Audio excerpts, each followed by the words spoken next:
Hello everyone. आज हम classification of connective tissue के बारे में पढ़ेंगे कि कौन कौन से डिफरेंट टाइप के कनेक्टिव टिश्यू हमारी बॉडी के अंदर पाए जाते हैं। So let's start with that. Connective tissue basically दो टाइप के होते हैं, embryonic connective tissue and mature connective tissue. Embryonic connective tissue वो कनेक्टिव टिश्यू जो एम्ब्रियो के अंदर पाए जाते हैं। जब बेबी का बर्थ होता है तो बर्थ से पहले, बेबी से पहले जो एम्ब्रियोनिक स्टेज होती है, तो फीटस एम्ब्रियोनिक स्टेज पे जो कनेक्टिव टिश्यू पाए जाते हैं वो कौन से होते हैं, embryonic connective tissue. Embryonic connective tissue को फिर फर्दर दो कैटेगरीज के अंदर डिवाइड किया गया है, मीसेनकाइम and mucous connective tissue.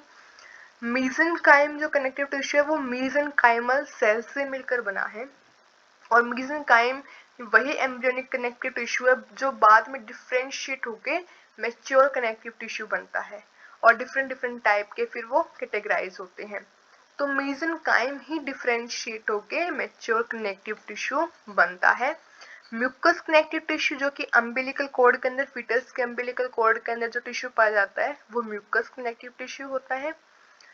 Mature connective tissue की बात करें तो मैच्योर कनेक्टिव टिश्यू वो कनेक्टिव टिश्यू होते हैं जो एडल्ट्स के अंदर पाए जाते हैं। बेबी के बर्थ के बाद जो बेबी के अंदर कनेक्टिव टिश्यू होते हैं वो सारे मैच्योर कनेक्टिव टिश्यू की कैटेगरी में आते हैं। मैच्योर कनेक्टिव टिश्यू का फर्दर हमने फिर तीन कैटेगरी में डिवाइड किया, connective tissue proper, sporting connective tissue and liquid connective tissue. Connective tissue proper basically वो कनेक्टिव टिश्यू होते हैं जो फ्लेक्सिबिलिटी प्रोवाइड करते हैं, जो फ्लेक्सिबल होते हैं, जो ग्राउंड सब्सटेंस होता है उनके अंदर बहुत सारे फाइबर्स होते हैं। स्पोर्टिंग कनेक्टिव टिश्यू की बात करें तो जो बॉडी को सपोर्ट प्रोवाइड करते हैं, जो हमारी बॉडी के सॉफ्ट ऑर्गन, जो सॉफ्ट पार्ट है उनको सपोर्ट प्रोवाइड करते हैं, उनको प्रोटेक्ट करते हैं। लिक्विड कनेक्टिव टिश्यू यानी कि जो एक्स्ट्रा सेलुलर मैट्रिक्स होगा उसकी कंपोजिशन कैसी होगी, लिक्विड होगी। लिक्विड कनेक्टिव टिश्यू में कॉमन से एग्जांपल है ब्लड और लिम्फ, ये दोनों हमारे लिक्विड कनेक्टिव टिश्यू के अंदर आते हैं। एग्जांपल ने टाइप है लिक्विड कनेक्टिव टिश्यू के, दो ही टाइप के होते हैं, एक तो ब्लड और एक लिम्फ, दोनों की जो कंपोजिशन है वो लिक्विड होती है। स्पोर्टिंग कनेक्टिव टिश्यू की बात करें तो जो सपोर्ट करते हैं, बॉडी ऑर्गन्स को प्रोटेक्ट करते हैं, तो स्पोर्टिंग कनेक्टिव टिश्यू के अंदर दो टाइप आते हैं, bone and the cartilage. Bone further दो टाइप की होती है, यहाँ पे नहीं लिखा हुआ, compact bone and spongy bone. Cartilage फिर फर्दर तीन टाइप के होते हैं, hyaline cartilage, elastic cartilage and fibrous cartilage. इसी तरीके से कनेक्टिव टिश्यू प्रॉपर को भी हमने दो कैटेगरी में डिवाइड किया गया है, loose connective tissue and dense connective tissue. Loose connective tissue वो कनेक्टिव टिश्यू होते हैं जिनकी जो सेल्स और फाइबर्स लूजली अरेंज्ड होते हैं, और इसके अपोजिट डेंस कनेक्टिव टिश्यू वो कनेक्टिव टिश्यू होते हैं जिनकी जो सेल्स और फाइबर डेंसली पैक्ड होते हैं, लेकिन जो सेल की क्वांटिटी होती है वो लूज कनेक्टिव टिश्यू में ज्यादा होती है और डेंस में कम। फिर लूज कनेक्टिव टिश्यू को फर्दर तीन टाइप के होते हैं, तीन कैटेगरीज में डिवाइड किया गया, areolar connective tissue, adipose connective tissue and reticular connective tissue. इसी तरीके से डेंस कनेक्टिव टिश्यू भी फर्दर तीन टाइप के होते हैं, dense regular, dense irregular and elastic connective tissue. So this is the whole classification of the connective tissue. आज की क्लास में हम सिर्फ यहाँ तक पढ़ेंगे डेंस कनेक्टिव टिश्यू तक। कनेक्टिव टिश्यू प्रॉपर के डेंस कनेक्टिव टिश्यू पार्ट को कंप्लीट कर लेंगे। स्पोर्टिंग कनेक्टिव टिश्यू और लिक्विड कनेक्टिव टिश्यू को हम अगली क्लास में पढ़ेंगे। So let's start. सबसे पहले हम बात करते हैं एम्ब्रियोनिक कनेक्टिव टिश्यू की। एम्ब्रियोनिक कनेक्टिव टिश्यू नाम से ही पता चल रहा है, जो कि एम्ब्रियो के अंदर पाया जाने वाला जो टिश्यू है वो कौन सा है, embryonic connective tissue. Further two type के होते हैं, mesenchyme and mucous connective tissue. Mesenchyme tissue, mesenchyme tissue basically embryo के अंदर पाया जाता है। कौन सी सेल्स होती हैं मीसेनकाइम टिश्यू के अंदर, मीसेनकाइमल सेल से मिलकर बना होता है, और साथ में मीसेनकाइम टिश्यू के अंदर रेटिकुलेट फाइबर्स होते हैं। दो मेन कैरेक्टरिस्टिक्स होगी, एक तो मीसेनकाइमल सेल से मिलकर बना होता है, और दूसरे कौन से टाइप के फाइबर्स पाए जाते हैं मीसेनकाइम टिश्यू के अंदर, reticulate fibres, and these all are embedded in a semi fluid ground substance। तो जो पर्पल कलर के हमें सेल्स देखने को मिल रही है, हमें ये पूरा ग्राउंड सब्सटेंस है। ग्राउंड सब्सटेंस के अंदर पर्पल कलर की सेल्स ये मीसेनकाइमल सेल्स है, और मेसेनकाइमल सेल्स हैं, और ये जो लाइनिंग हमें देखने को मिल रही है, these are the reticulate fibres. इनको थोड़ा हम जूम करके भी देख सकते हैं। These are the linings which we can see, these are the reticulate fibres. और ये जो पर्पल कलर की स्मॉल सेल्स हैं, these are the mesenchymal cells. So location की अगर हम बात करें कि कहाँ कहाँ पर ये मेसेनकाइम टिश्यू पाया जाता है, this is found under the skin and the developing bones of the embryo. बहुत स्मॉल पोर्शन मेसेनकाइमल सेल्स का एडल्ट्स के अंदर भी मिलता है, स्पेशली एडल्ट्स के अंदर ब्लड वेसल्स के अराउंड हमें ये मेसेनकाइम टिश्यू देखने को मिलता है। बेसिकली मेसेनकाइम टिश्यू ही वो टिश्यू है जो बाद में डिफ्रेंशिएट होकर मैच्योर कनेक्टिव टिश्यू बनता है। So it forms all other type of the connective tissue. सारे बाकी जितने भी टाइप के कनेक्टिव टिश्यू है वो मेसेनकाइम टिश्यू से ही बनते हैं। Next type is mucous connective tissue. Mucous connective tissue consists of widely scattered fibroblasts that is embedded in the viscous jelly-like ground substance that contain the collagen fibers. Mucous connective tissue के अंदर कौन से cells पाए जाते हैं? Fibroblast sales.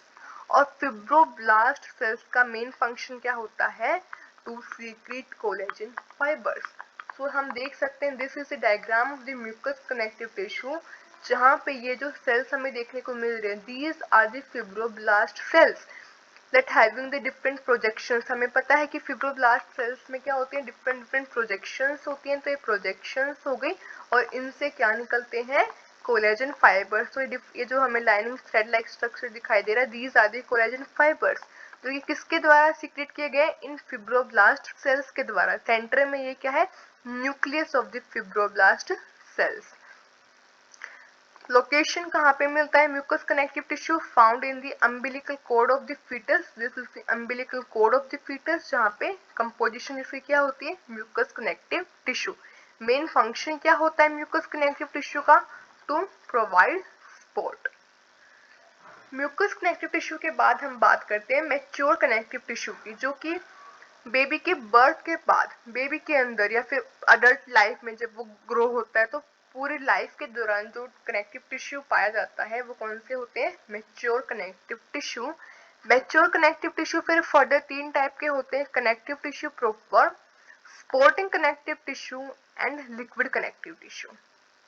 सबसे पहले हम बात करते हैं कनेक्टिव टिश्यू प्रॉपर की, जो कि फ्लेक्सिबिलिटी प्रोवाइड करते हैं, फ्लेक्सिबल होते हैं, और बहुत डिफरेंट टाइप की सेल्स और फाइबर्स पाई जाती हैं कनेक्टिव टिश्यू प्रॉपर में। 2 टाइप के होते हैं, loose connective tissue and dense connective tissue.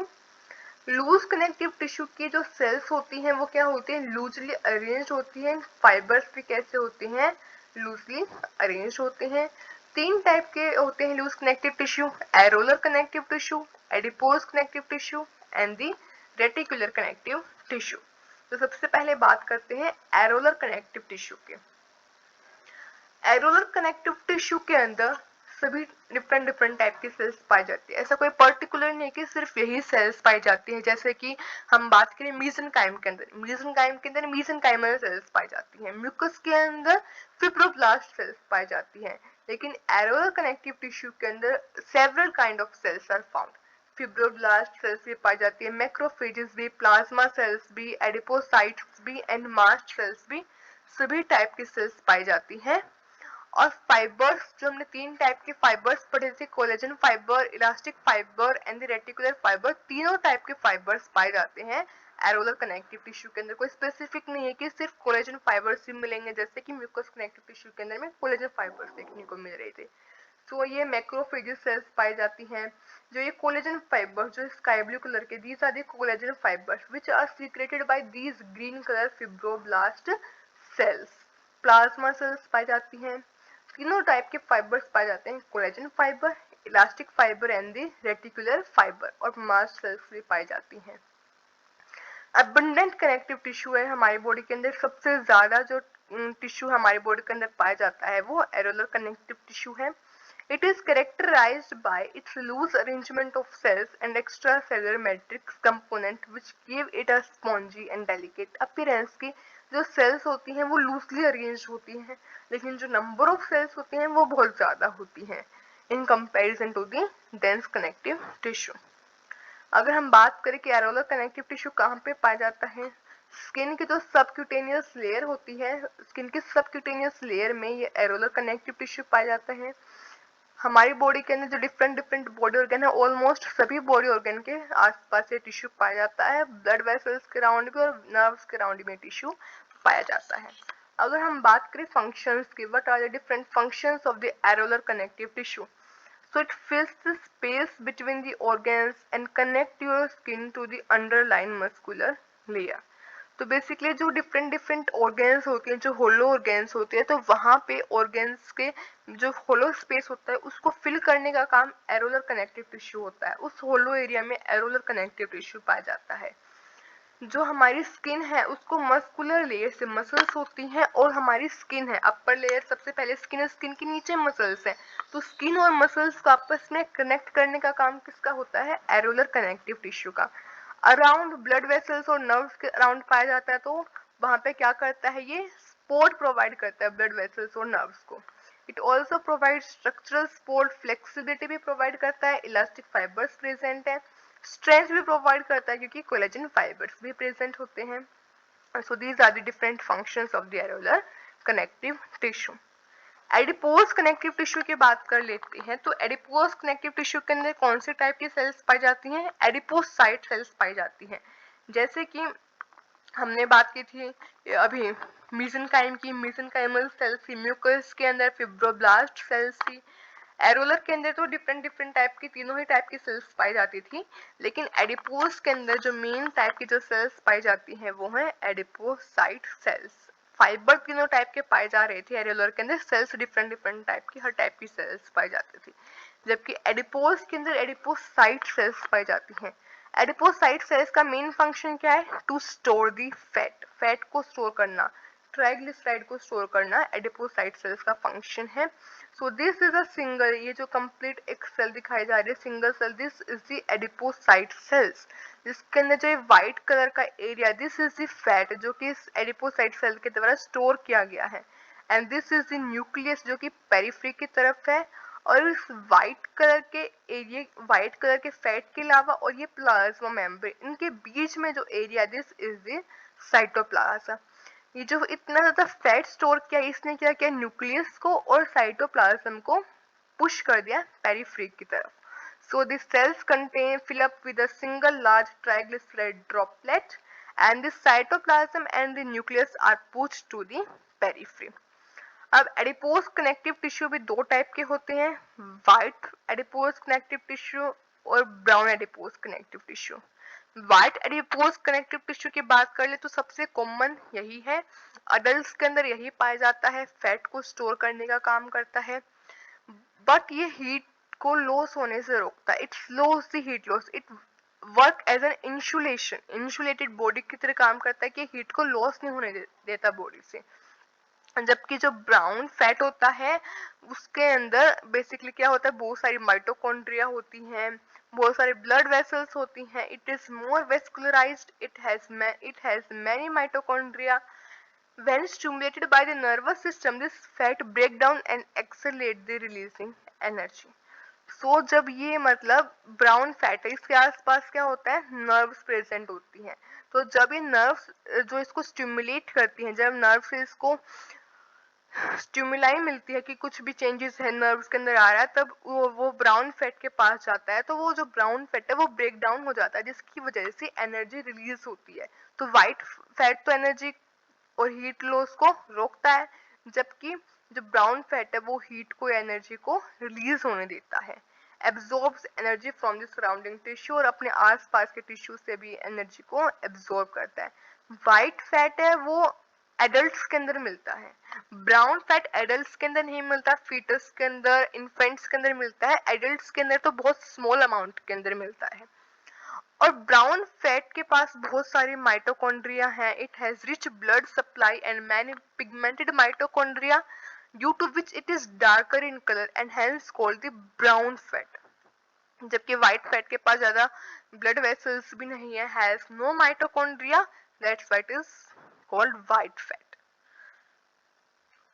Location की बात करें एडिपोज कनेक्टिव टिश्यू की, तो जहां पर भी एरोलर कनेक्टिव टिश्यू होता है वहां पर एडिपोज कनेक्टिव टिश्यू भी पाया जाता है। Wherever areolar connective tissue is located, वहां पे एडिपोज कनेक्टिव टिश्यू भी पाया जाता है। जैसे कि एरोलर कनेक्टिव टिश्यू कहाँ पे पाया जाता है, सबक्यूटेनियस लेयर के अंदर, तो वहां पे एडिपोज भी पाया जाता है। हार्ट और किडनी के अराउंड भी पाया जाता है areolar connective tissue. In the yellow bone marrow, padding around the joints and behind the eyeball in the eyeball in eye socket. तो यहाँ पर these are the different locations where the areolar connective tissue is found. Function की बात करें तो basically white fatty होता है जो एडल्ट के अंदर प्रेजेंट होता है, जिसका मेन फंक्शन क्या होता है, to reduce the heat loss through the skin, also serve as energy reserve, क्योंकि वो एनर्जी और हीट को क्या नहीं होने देता, लॉस नहीं होने देता, उनको रिजर्व करता है। It protect and support different body organ. Different different type के सेल्स पाई जाती हैं टिश्यू के अंदर, तो उनमें से एडिपोसाइट्स ऐसे सेल्स हैं जो डिवाइड नहीं होती। Adipocytes cells does not have the capacity to divide, they just can expand and shrink। अगर उनके पास ये सेल्स है, यहाँ पे सेल्स के अंदर ये इतना फैट है, अगर ज्यादा फैट आ रहा है, मतलब कोई ओबीज पर्सन है, ज्यादा फैटी पर्सन है, वो ज्यादा खा रहा है, तो ऑब्वियसली फैट की क्वांटिटी ज्यादा होगी, तो और ज्यादा फैट स्टोर करना होगा, तो ये जो सेल्स है क्या हो जाती हैं, ये सेल एक्सपेंड हो जाती हैं और फैट स्टोर करने के लिए। और अगर कोई ओबीज पर्सन नहीं है या फैट यूज हो रहा है, तो फैट की कमी हो रही है, तो इफ जो सेल्स हैं क्या हो जाती है, श्रिंक हो जाती हैं like this. But these cells does not और do not divide, they can expand and they can shrink. Next type of the connective tissue is the reticular connective tissue. नाम से ही पता चल रहा है रेटिकुलर कनेक्टिव टिश्यू है, तो कौन सी सेल्स पाई जाएंगी, रेटिकुलर सेल्स। और कौन से फाइबर्स पाए जाते हैं, reticular fibre. These are the two main composition of the reticular connective tissue, कि इसके अंदर रेटिकुलर सेल्स पाई जाती हैं और रेटिकुलर फाइबर्स। अगर हम इसमें ये डायग्राम देखें इसका, तो यहाँ पे ये जो सेल्स हैं पर्पल कलर के, these are the reticular cells, और ये जो थ्रेड लाइक हमें फाइबर्स दिखाई दे रहे हैं, these are the reticular fibres. Location की बात करते हैं, तो this reticular connective tissue is found in the stroma of liver, spleen, lymph nodes, red bone marrow, blood vessels और मसल्स के अराउंड भी पाया जाता है, and in the reticular lamina of the basement membrane. तो these are the different locations in the body where the reticular connective tissue is found.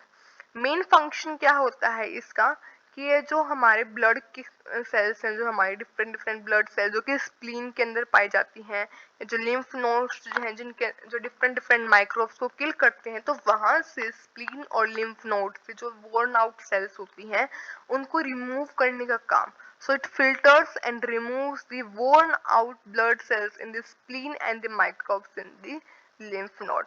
साथ में ये स्मूथ मसल टिश्यू के जो सेल्स होती हैं उनको भी आपस में बाइंड करके रखते हैं।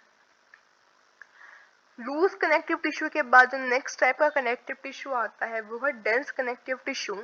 डेंस कनेक्टिव टिश्यू की जो सेल्स होती हैं, फाइबर्स होते हैं, वो thick and densely packed fibres. जो नंबर ऑफ सेल होती है वो कम होती है, they are the few number of the cells in the dense connective tissue than the loose connective tissue. Dense connective tissue भी फिर फर्दर तीन टाइप के होते हैं, dense regular, dense irregular and elastic connective tissue. अगर हम बात करें डेंस रेगुलर कनेक्टिव टिश्यू की, तो डेंस रेगुलर कनेक्टिव टिश्यू के अंदर बेसिकली कौन से फाइबर्स पाए जाते हैं, कोलेजन फाइबर्स। और कोलेजन फाइबर्स कैसे अरेंज होते हैं, बंडल्स के अंदर, they show the bundle arrangement. So these collagen fibres are arranged in the form of the bundles. Bundles arrangement कैसी होती है, पैरेलल अरेंजमेंट होते हैं। ये जो कोलेजन फाइबर्स होते हैं ये पैरेलली अरेंज होते हैं, इस तरीके से these are parallelly arranged.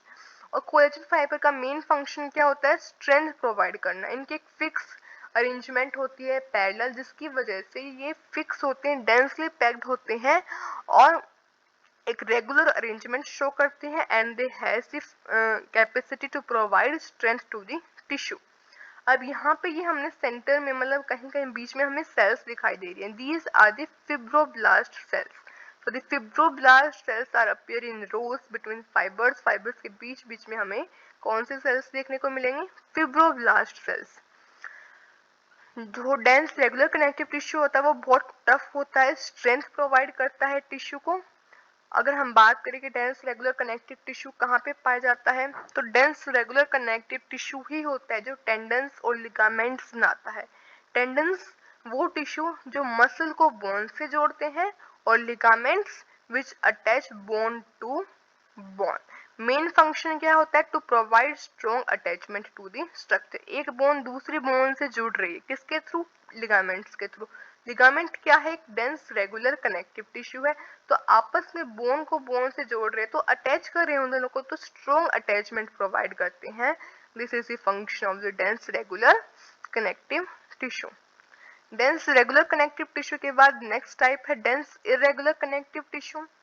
Same ही है, बस लिटिल डिफरेंस है। क्या कि इरेगुलर कनेक्टिव टिश्यू के अंदर भी कोलेजन फाइबर्स ही होते हैं और फिब्रोब्लास्ट सेल्स होती हैं, बट डेंस रेगुलर के अंदर जो कोलेजन फाइबर्स होते हैं इनकी एक प्रॉपर अरेंजमेंट होती है, बंडल्स के फॉर्म में पैरेलली अरेंज होते हैं, रेगुलर पैटर्न देखने को मिलता है। लेकिन यहाँ पे जो ये कोलेजन फाइबर्स हैं ये इरेगुलरली अरेंज है, कॉमन पैटर्न नहीं है, ऐसे इरेगुलरली अरेंज्ड है। These are the collagen fibres जो कि इरेगुलरली अरेंज्ड है। और यहाँ पे ये जो सेल्स हैं ये कौन से सेल्स हैं, फिब्रोब्लास्ट सेल्स हैं। अगर हम बात करें लोकेशन की, कहाँ पे पाया जाता है dense irregular connective tissue, it is present in the dermis layer of skin, in the membrane capsule around the kidneys, liver, testes and the lymph node and around the heart walls। heart wall के आसपास जो masculine wall है heart की, उसमें कौन सा tissue पाया जाता है, डेंस इरेगुलर कनेक्टिव टिश्यू। इसका मेन फंक्शन क्या होता है, it provides tensile strength in many direction. Heart की वॉल के अंदर ये टिश्यू पाया जाता है, हार्ट कॉन्ट्रैक्ट रिलैक्स होता रहता है, तो वहां पे हार्ट की जो वॉल्स हैं वो स्ट्रेच होती हैं, तो वहां पे वो पुलिंग स्ट्रेंथ जो है वो डेंस रेगुलर कनेक्टिव टिश्यू ही प्रोवाइड करता है। Last type of connective tissue is elastic connective tissue। last type of dense connective tissue is the elastic connective tissue। नाम से पता चल रहा है इसके अंदर भी कौन से फाइबर्स होते हैं, इलास्टिक फाइबर्स होते हैं, with fibroblast between fibres. Elastic fibres के बीच में कौन से सेल्स पाए जाते हैं, fibroblast cells. These are the fibroblast cells जो कि ग्राउंड मैट्रिक्स के अंदर हमें देखने को मिल रही हैं, और ये फिब्रोब्लास्ट फाइबर्स ग्राउंड मैट्रिक्स के अंदर। सो कंपोजिशन तो यही होती है, elastic fibres and the fibroblast cells. It is found in the walls of the elastic arteries, trachea, bronchial tube and vocal cords. जो भी होलो ट्यूब लाइक स्ट्रक्चर होता है, जहां पर भी होलो ऑर्गेन्स होती है, तो वहां पर हमें इलास्टिक कनेक्टिव टिश्यू देखने को मिलता है, जैसे कि ट्रैकिया के अंदर, वोकल कॉर्ड्स में, इलास्टिक आर्टरीज में, तो यहाँ पे हमें इलास्टिक कनेक्टिव टिश्यू देखने को मिलता है। फंक्शन की बात करें तो it allows the stretching of various organs and is strong and can recall to original shape after being stretch. Elastic connective tissue है, इलास्टिक फाइबर्स हैं which has the property of elasticity, कि अगर हम एक बार इनको स्ट्रेच भी करते हैं तो स्ट्रेच करने के बाद ये वापस अपने ओरिजिनल शेप में आ जाते हैं, and they are very strong। Elasticity is very important for the normal functioning of the lung tissue, recoils in exhaling, and elastic arteries recoil between heartbeat to maintain the body flow। जो arteries होती हैं वहां पे भी elastic connective tissue होता है, उनके अंदर जो ब्लड का फ्लो होता है तो उस वो स्ट्रेच होती रहती हैं, हार्ट के अंदर ब्लड जाता है, फिर हार्ट से वो ब्लड लेती हैं, तो उनके अंदर भी वो इलास्टिसिटी, जो शेप उनकी चेंज होती रहती है, वो स्ट्रेच होती रहती है, तो वापस वो अपने ओरिजिनल शेप में आ जाती हैं। तो ये जो इलास्टिसिटी प्रॉपर्टी है ये लंग्स टिश्यू की, आर्टरीज के नॉर्मल फंक्शनिंग के लिए बहुत ज्यादा इम्पोर्टेंट है। So this is all about today's lecture. अगली क्लास में हम स्पोर्टिंग कनेक्टिव टिश्यू पढ़ेंगे और लिक्विड कनेक्टिव टिश्यू पढ़ेंगे। Till then, thank you, good bye.